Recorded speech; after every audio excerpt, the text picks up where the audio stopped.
Esta es una producción de Grupo Fórmula. De viva voz, Claudio Rodríguez Galán, socio de la firma Thompson & Knight, un despacho de abogados enfocado en petróleo, gas y electricidad. Claudio, te vuelvo a agradecer con mucha sinceridad que estés con nosotros. Gracias por acompañarnos una vez más. Nada, al contrario, es un honor estar contigo, Ricardo. Muchísimas gracias. En la Cámara de Diputados se aprobó la propuesta de Morena de modificar el artículo 13º transitorio de la Ley de Hidrocarburos, una ley que fue reformada la semana pasada por los diputados y aprobada esta semana en el Senado. ¿Qué implica esta ley para efectos de la política económica del país? Y también después te preguntaré necesariamente por qué nos importaría a todos y cada uno de nosotros. Claudio. Sí, bueno, la ley de hidrocarburos es producto de la reforma energética. Antes había una ley monopólica, tenía un nombre kilométrico, era la ley reglamentaria del artículo 27 constitucional en materia de petróleo, así se llamaba. Con la reforma energética se promulga la ley de hidrocarburos, que es la que regula todo esta industria. Ha tenido dos cambios efectivamente aprobados con este gobierno. La primera fue efectivamente la reforma, digamos, integral a la ley de hidrocarburos, y ahora más recientemente efectivamente la modificación al artículo transitorio. El primero, como hemos comentado, establece ciertas disposiciones en materia de las licencias que se habían otorgado a los particulares en materia de comercialización, distribución y almacenamiento de hidrocarburos, que lo hemos comentado, es una expropiación indirecta, legalmente reconocida como tal en los tratados internacionales. Y la más reciente modificación, que es el transitorio, establece lineamientos o eliminación de la asimetría a efecto de devolver al control de petróleos mexicanos en la comercialización de hidrocarburos, ¿no? Entonces, pues todo está encaminado, naturalmente, a un monopolio otra vez estatal. Prácticamente volvemos en su esencia a la ley que acabo de mencionar, a la ley del artículo 27 constitucional en materia de hidrocarburos. El problema es que estamos hablando de dos artículos 27 constitucional diferentes. Uno era el antes de la reforma energética y ahora el propio, el actual, el vigente de la reforma energética, que no ha sido modificado, y por lo tanto estas modificaciones a la ley de hidrocarburos, tanto a sus transitorios como a su articulado, son total y completamente inconstitucionales, precisamente porque son contrarios al actual artículo 27 constitucional.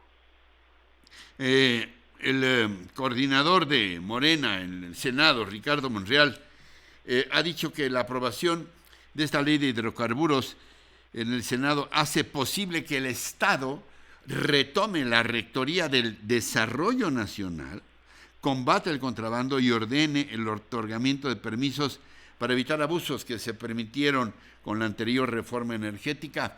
Otra vez este tema de la corrupción como bandera para hacer cambios muy, muy radicales. ¿Estás de acuerdo con lo que dice el senador Monreal?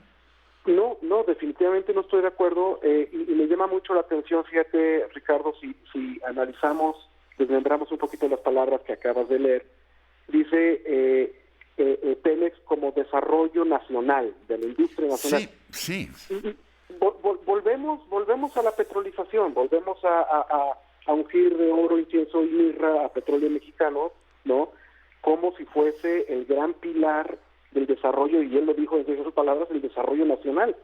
Es una industria importante, sí, de grandes divisas, pero ya no estamos hablando de Cantarell, ya no estamos hablando de la época de la falacia de la administración de la abundancia, ¿no? Y volvemos a esas frases echeverristas de sin país no hay maíz, sin maíz no hay país, y todas esas frases que confunden que México es mucho más que su petróleo. Entonces, el intentar efectivamente el que Pemex sea el eje rector de toda la industria nacional, pues ya lo vimos en los 70, que fue un craso error. Nos llevó a una serie de vorágine de crisis recurrentes, precisamente por estar dependiendo efectivamente de una industria que es la petrolera. Y efectivamente lo que tú dices, es que había corrupción. Bueno, si había corrupción, ábranse carpetas, inicien investigaciones, métanse a la cárcel, despliega a las fuerzas de justicia, a la Guardia Nacional, lo que tengas que hacer. Pero ¿en qué momento la justificación de la corrupción, que nadie niega, ahora es la bandera para la destrucción de las instituciones, la violación de la Constitución y volver a modelos económicos que ya sabemos que van a fracasar? ¿Y por qué lo sabemos? Porque están exactamente así como lo que hizo Luis Echeverría, ¿no? Entonces, yo no encuentro ninguna justificación de decir, es que había huachicol. Bueno, pues si hay huachicol, atácalo frontalmente y no cerrando los gasoductos como fue el gran error de diciembre del 2018, ¿no? Que sabemos que realmente las razones fueron otras, ¿no? Pero no hay justificación entre los errores del pasado, la corrupción del pasado. Si hubo, que se investigue. Pero ahora es la bandera para la destrucción de México. Lo expresaste muy bien y estoy totalmente de acuerdo con tu apreciación. Finalmente, a reserva de lo que quieras puntualizar y añadir, ¿nos aísla esto del contexto internacional en políticas de energía, de desarrollo, de tecnología, Claudio?